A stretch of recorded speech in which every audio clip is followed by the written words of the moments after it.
bwriadu mynd ar daith mis Mawrth ar draws Cymru efo'r cynhyrchiad yma i cyflwyno gerddorfa a cherddoriaeth fendigedig yma gan Prokofiev ac wrth gwrs y cyfansoddwr Cymru Gareth Glyn. Eto mae gerddoriaeth yna'n ffordd da o cyflwyno y gerddorfa i blant yng Nghymru.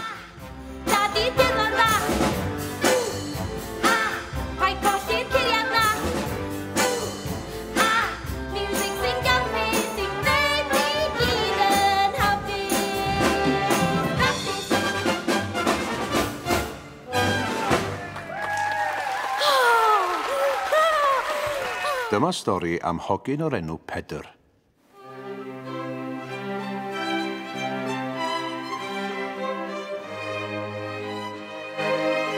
Yn gynnar un bore dyma Pedr yn agor y giat ac yn mynd allan i'r cae mawr gwyrdd. Fy hoff rhan i oedd sŵn y Pedr.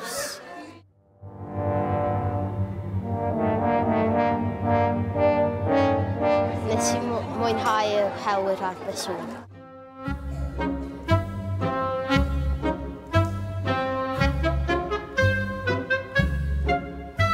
Fi'n hoffi'r diwedd oherwydd oedd yna sŵn mawr y fatha ending da.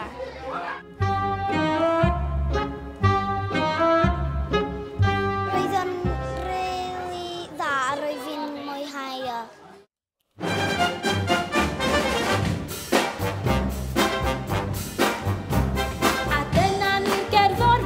Offerynau mawr a bach, gyda'i gilydd, gyda chiliaid clir, mae'r sŵn yn glir ac iach. Mae'n amser i chi eistedd lawr, mae'r sioe 'ma ar fin cychwyn, gobeithio fi